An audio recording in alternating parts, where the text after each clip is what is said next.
بسم الله الرحمن الرحيم. يا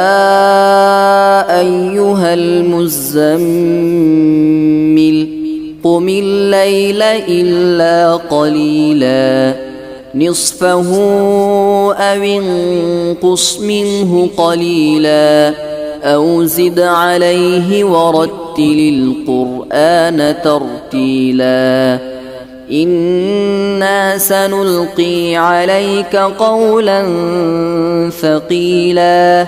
إن ناشئة الليل هي أشد وطئا وأقوم قيلا إن لك في النهار سبحا طويلا واذكر اسم ربك وتبتل إليه تبتيلا رب المشرق والمغرب لا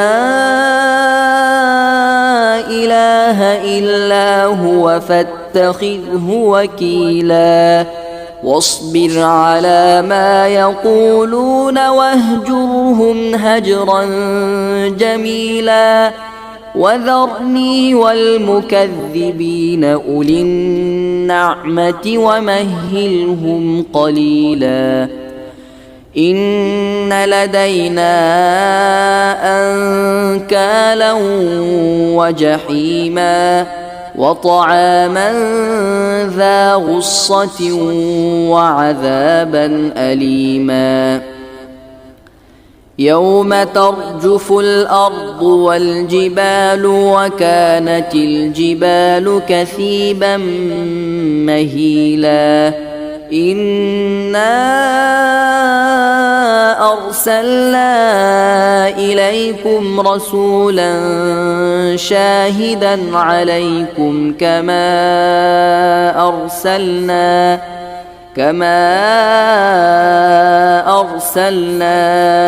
إلى فرعون رسولا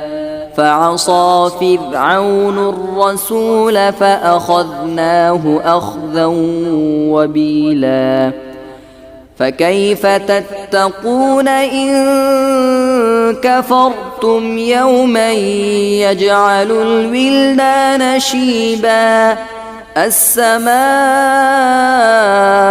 منفطر به كان وعده مفعولا إن هذه تذكرة فمن شاء اتخذ إلى ربه سبيلا إن ربك يعلم أنك تقوم أدنى من ثلثي الليل ونصفه وثلثه وطائفة من الذين معك والله يقدر الليل والنهار علم أن لن تحصوه فتاب عليكم فاقرؤوا ما تيسر من القرآن علم أن سيكون منكم مرضى وآخرون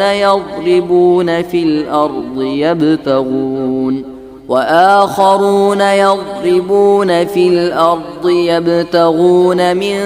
فضل الله وآخرون يقاتلون في سبيل الله فاقرؤوا ما تيسر منه وأقيموا الصلاة وآتوا الزكاة وأقرضوا الله قرضا حسنا وما تقدموا لأنفسكم من خير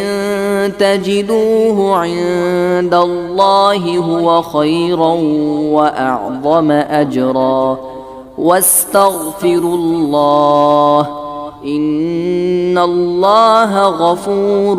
رحيم.